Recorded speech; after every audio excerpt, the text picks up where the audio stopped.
انسان بڑا چاہتا ہے کہ اسے دولت ملے، خدا اس کے رزق میں اضافہ کرے۔ اسی وجہ سے خدا کریم نے تمام لوگوں کو حکم دیا کہ رزق حلال کی تلاش میں نکلو، حتیٰ کہ انبیاء اور اوصیاء کو بھی حکم دیا کہ رزق کی تلاش میں نکلو۔ ایک روایت میں ہے ابغض الناس الی اللہ الالد الخاصم، خدا کے نزدیک دشمن ترین افراد وہ لوگ ہیں جو بیکار زندگی گزارتے ہیں۔ ہر کسی کو چاہیے کہ وہ کسی نہ کسی کام کے پیچھے ضرور جائیں، بیکار گھر نہ بیٹھے، کوئی نہ کوئی کام ضرور کریں اور خدا پر توکل کریں۔ ارباب بصیرت، جو شخص خدا پر بھروسہ کرتا ہوگا یا جو شخص خدا پر بھروسہ رکھتا ہوگا، ارباب بصیرت وہ جھوٹ نہیں بولے گا، ملاوٹ نہیں کرے گا، جھوٹی قسم اس لیے کھاتا ہے تاکہ مسلمان کو دھوکہ دے اور لقمہ حرام کھائے، جبکہ معلوم ہے کہ لقمہ حرام کا اثر کتنا برا ہے۔ ارباب بصیرت، لقمہ حرام کے اثر کی وجہ سے انسان گناہوں کی طرف رغبت کرتا ہے، انسان کا دل سخت ہو جاتا ہے۔ انسان کا دل جب سخت ہو جاتا ہے تو پھر وہ کسی گناہ سے نہیں گھبراتا اور پھر اس پر کوئی واعظ و نصیحت اثر نہیں کرتی۔ بھئی حرام کے لقمے کا اثر جب ہاتھوں تک آتا ہے تو وہ ظلم کرتا ہے، چوری کرتا ہے۔ جب حرام کے لقمے کا اثر آنکھ تک پہنچتا ہے تو وہ حرام کی طرف دیکھتا ہے، جب کان تک پہنچتا ہے تو وہ حرام کی باتوں کو سنتا ہے۔ ارباب بصیرت اور ارباب معرفت، یاد رکھیے گا کہ جس شخص کو حرام لقمہ کھانے کی عادت پڑ جائے وہ کافر مرے گا اور اس کا ٹھکانہ جہنم ہوگا۔ اس کے برخلاف جو حلال روزی کھاتا ہے اس کا اثر اچھا ہوتا ہے۔ حلال روزی کھانے سے انسان نماز، روزہ، حج اور دیگر عبادات کی طرف رغبت کرتا ہے۔ ارباب بصیرت اور ارباب معرفت، حرام اور حلال روزی کا اثر بہت اچھا ہے، حرام روزی کا اثر بہت برا ہے۔ اگر ایک درہم حلال روزی حاصل ہو جائے تو وہ 100 درہم حرام سے بہتر ہے۔ بحار الانوار کی جلد نمبر 5 اور جواہر الاخبار میں ایک روایت نقل ہوتی ہے۔ حضرت امام جعفر صادق علیہ السلام بیان فرماتے ہیں، امام فرماتے ہیں کہ بنی اسرائیل میں ایک شخص تھا، اس کی بیوی اسے روز کہتی کہ جاؤ کچھ کما کر لاؤ۔ ایک دن اس نے اللہ کے دربار میں عرض کی پروردگار مجھے کوئی روزی عطا فرما، تو اسے خواب میں آواز آئی حلال کے 2 درہم تیرے لیے کافی ہے یا حرام کے 2000 درہم؟ تو اس نے کہا کہ حلال کے 2 درہم میرے لیے کافی ہے۔ تو آواز آتی ہے کہ تیرے سر کے نیچے پڑے ہوئے۔ ارباب سیرت، جب وہ خواب سے بیدار ہوا تو اس نے دیکھا کہ وہ 2 درہم سرانے کے نیچے پڑے ہوئے۔ اس نے اٹھائے، بازار گیا، بازار جا کر اس نے 1 درہم کی مچھلی خریدی، گھر آیا، اس کی زوجہ نے کہا کہ میں تو اس مچھلی کو ہاتھ تک نہیں لگاؤں۔ وہ بیچارہ خود اٹھا اور اٹھنے کے بعد اس نے مچھلی کو صاف کیا، دھویا اور اس کو جب چیرا تو اس کے اندر سے جوہر کے 2 دانے نکلے۔ اس نے ان 2 دانوں کو اٹھایا، بازار لے آیا، اسے فروخت کیا۔ جب فروخت کیا تو وہ 40,000 درہم میں فروخت ہوئے، تو وہ مالا مال ہو گئے۔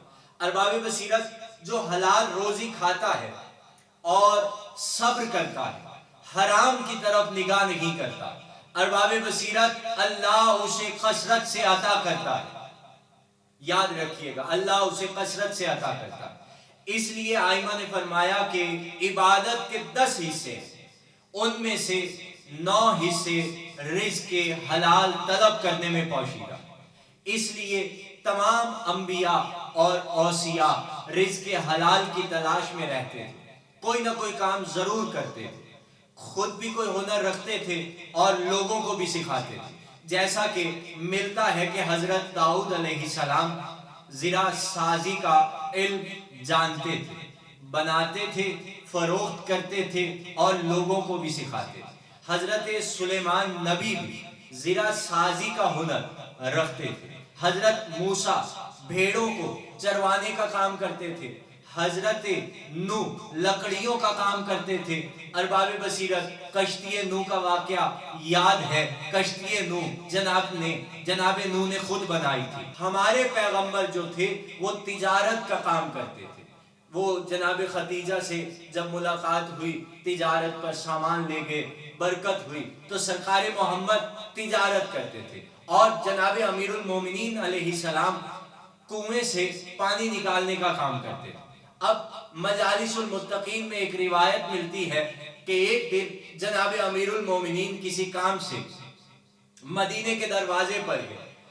جب پہنچے تو وہاں پر ایک کنواں تھا اور اس کنویں پر مولا علی پانی پینے کے لیے گئے۔ اتنے میں ایک چرواہا اپنی بھیڑوں کو لایا پانی پلانے کے لیے، مگر وہ پانی نہ پلا سکا۔ تو جناب امیر المومنین علیہ السلام نے اس سے ایک قرارداد کے تحت پانی پلانے کا ذمہ لیا۔ اس سے مولا علی نے ہر ڈول کے بدلے ایک کھجور لینے کو کہا۔ مولا علی نے پانی پلایا۔ مولا علی کے دست کرم سے بھیڑیں پانی پی کر موٹی تازہ ہو گئی۔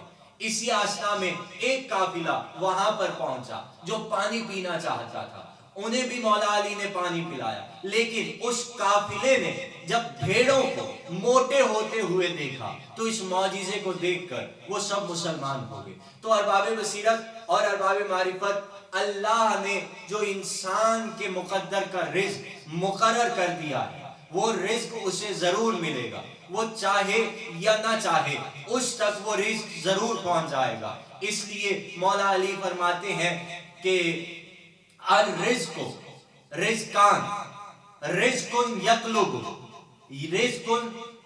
یطلب رزق کی دو قسمیں، ایک وہ رزق جسے تو طلب کرتا ہے، امید ہے کہ تو اس تک پہنچ جائے، دوسرا وہ رزق جو تجھے طلب کرتا ہے، اگر تو اس تک نہیں جائے گا تو بھی وہ رزق تیرے پاس آ جائے گا، تو چاہے یا نہ چاہے تیرا رزق تیرے پاس تیری محبت میں دوڑتے ہوئے چلا آئے گا۔ ارباب بصیرت اور ارباب معرفت روایات سے ظاہر ہوتا ہے کہ تین چیزیں انسان کو ضرور ملیں گی۔ سب سے پہلی چیز موت۔ انسان چاہے مضبوط کلے میں بھی کیوں نہ رہے، اسے موت ضرور ملے گی، پہلی چیز۔ دوسری چیز جو انسان کو ضرور ملے گی وہ ہے عمل کی جزا۔ نیک عمل کی جزا نیک ملے گی اور برے عمل کی جزا بری ملے گی۔ ارباب بصیرت اور ارباب معرفت اس عنوان سے ایک واقعہ سنیں۔